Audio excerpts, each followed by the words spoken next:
Craig, it's great to see you. How are you? I'm fantastic. We have a fireside chat with no fire. I know, no fire, because it's hot. I told you he was bold and he's beautiful. He really is. Well, that's subjective. It's nice to see you. You too, brother. You're on tour.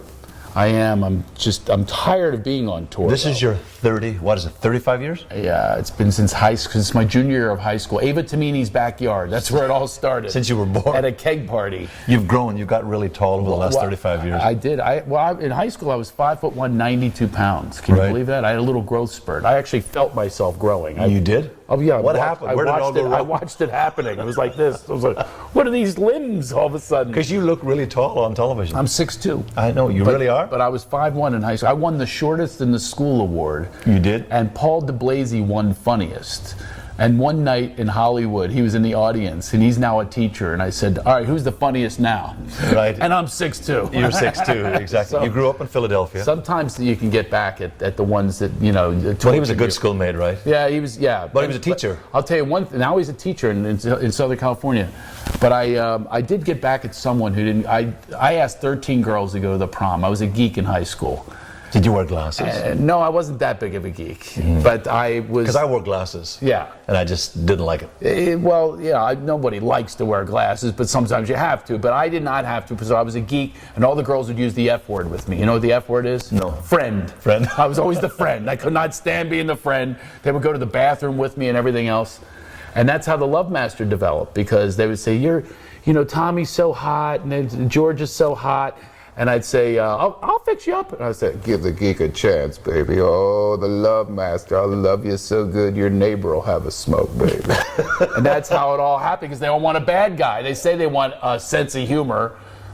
And you've developed... And I developed a sense of humor. And you developed that character. But I did get back at the prom date. My 13 girls I asked. She finally goes with me. One of them goes with me. And I wanted somebody to look good for the picture. And she made out with a guy during the prom that I paid for. How did you know? I saw them. There I was. Making out back then was very different from making out today. Big time, yes. Now it's called hooking up. Then it was called making out. So I was on Cindy Crawford's television show. She goes, you must have been a big cheese in high school. I said, no, I was a geek. I wasn't the Love Master. And I said, Linda Scott made out with Ricky Altomare during my prom. And I said, well, Linda, I'm sitting here with Cindy Crawford. What do you think? And guess what? She was watching, so I got even. Oh. So was Ricky Altomare's wife. Who emailed me. She goes, he was a dog back then, wasn't he? What is it about Don Knotts? You have a relationship with Don Knotts, right? Yeah. I wanted to hear about that. Well, he passed away a few years ago, but his daughter just contacted me, and she's writing a book called Tied Up in Knots. Because you did voiceovers for him. You covered for him, didn't you? Yes, on the movie Pleasantville. I had to do him as an old guy. He's a TV repairman in the movie. So if you watch the movie and listen closely, he was sick, so he couldn't come in, and I did the lines. So most of the movie is actually me imitating him as an old guy. And how did he feel about that? So he circles the apple in the telestrator. It's me going, boom, what do you call that right there, bud? The forbidden fruit here in Pleasantville. I'm the TV repairman. And so I ended up doing him in a movie, and he always loved the impression. He used to say to me, I'm old now. You do me better than me.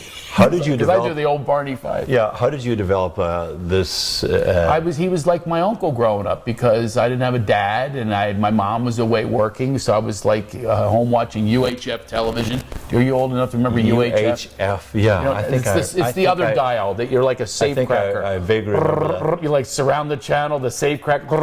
Yeah, to see what's working. Yeah, and that was my grandparents had a UHF. No, it's the VHF are the top dials. That's like the major channels. But then there's like the channel 48s and that's weird, called UHF. The weird channels. That's right. Yeah, so the Close Encounters of the. He was in reruns, and I would watch him every day. He became like an uncle figure to me, and Andy Griffith was like a father figure. I love Andy Griffith. Because I didn't have any men in my house. I wanted to be Opie.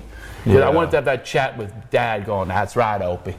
Yeah. Gee, Paul, I always dreamt of that. But now I have my own kids. So did you see your own? Yeah, you have what? 4 kids now? 4 kids. 3 boys and a girl. 3 boys. A new girl, a new baby. Oh. Did you see your own father in these characters, the Andy Griffith, the Don Knotts? My own father? Yeah. No, my father would have been Otis the drunk. I didn't think I came into comedy. It wasn't from a normal background. My father, no, he's a... So you didn't see those characters as... No, my father's a cult leader. He has his own cult. This is why I became a comic. I did not grow up to be an accountant. And you didn't connect, and you kind of disassociated at a very young age? No, well, he left. He had no interest in me.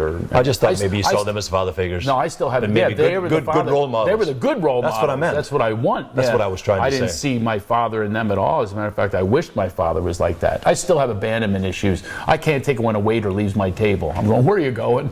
I'm getting your food, sir. Sure you are. He's not coming back. They're all the same. You get worried. I know you use laughter a lot. Humor is important to you. Absolutely. You see laughter in almost everything. Yeah. Well, I think that's the best way to manage your pain. Is laughter oxygenates your body, and healing endorphins are released, and stress is relieved, and you're not in pain right now, are you? What's that? You're not in pain right now, are you? It's getting there. No. You're happily married, beautiful children, beautiful wife. No, I meant with you. I'm just sitting here with you. I thought you meant I'm causing you pain. I'm causing you a lot of pain. That's what I thought you were going with. You're sitting here. No, I absolutely am having the time of my life right now at a later age. I know I'm getting older. I went to an antique store, and I'm looking at this furniture going, I think that was my first bedroom set. It looked like it. Someone told me my old car is now vintage, my first car, then I know. My grandma told me, you're getting old when your clothes have come back in style 3 times. 3 times. That's what you told me. I'm only on my first comeback. You're on your first. She said 3 times. Yeah, my all-nighter now is when I don't have to get up to pee.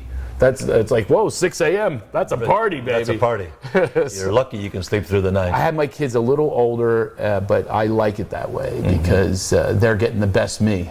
They don't get the angst-ridden me who hasn't worked out that stuff. Right. They get the guy who's present and active and loves them, more than I could ever imagine. Yeah.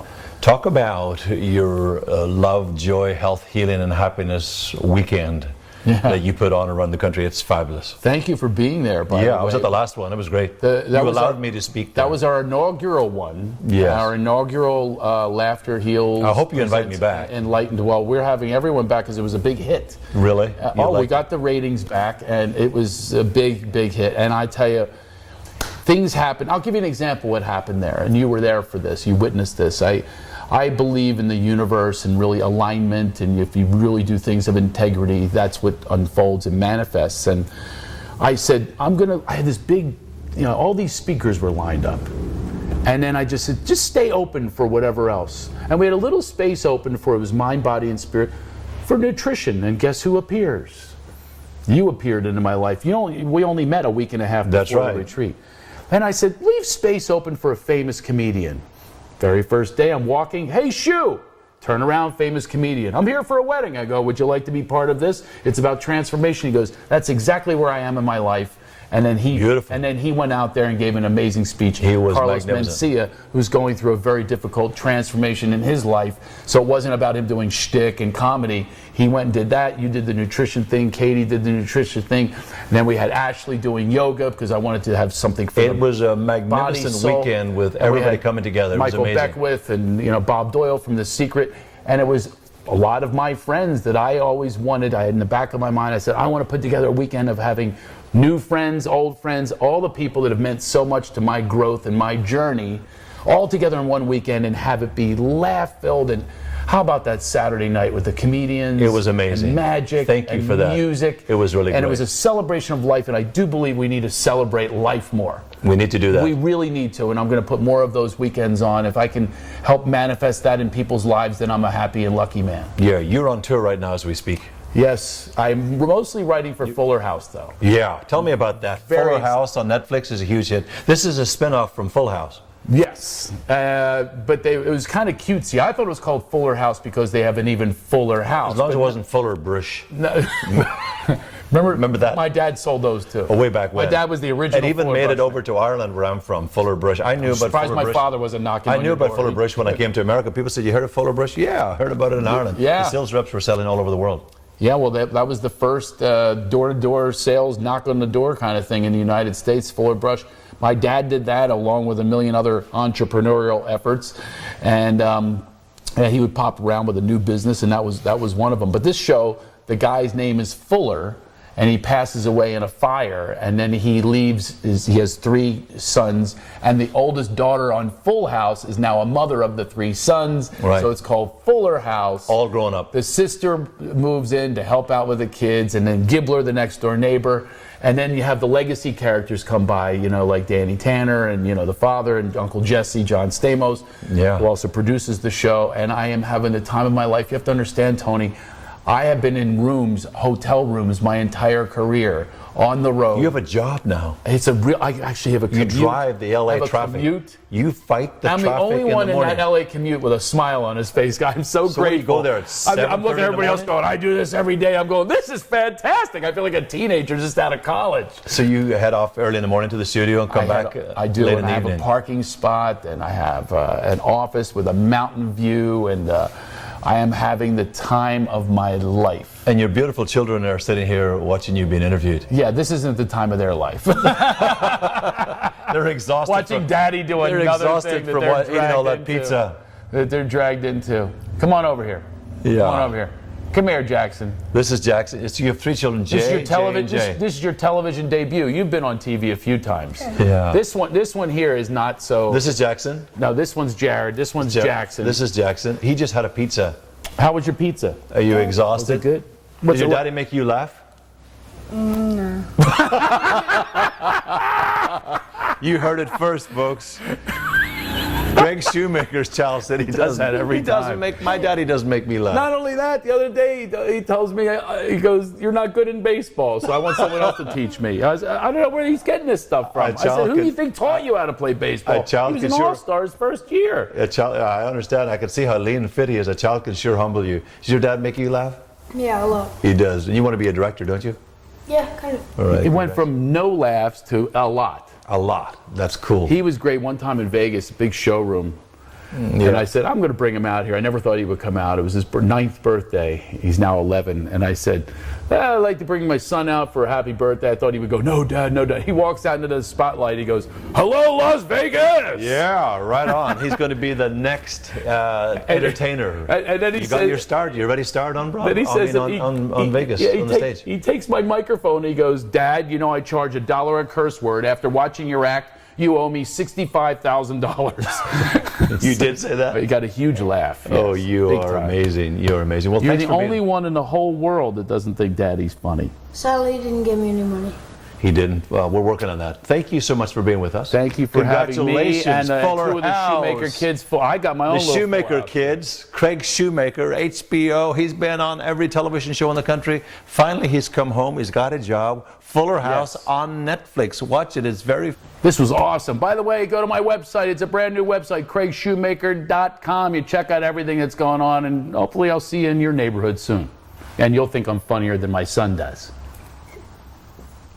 I'm Dr. Tony. Thanks for watching Craig Shoemaker from HBO. Don't forget to check out his new show. He's the writer. Really, he writes really funny stuff for Netflix. Fuller House. Check it out. It's a huge hit. Thank you, guys. Thank you.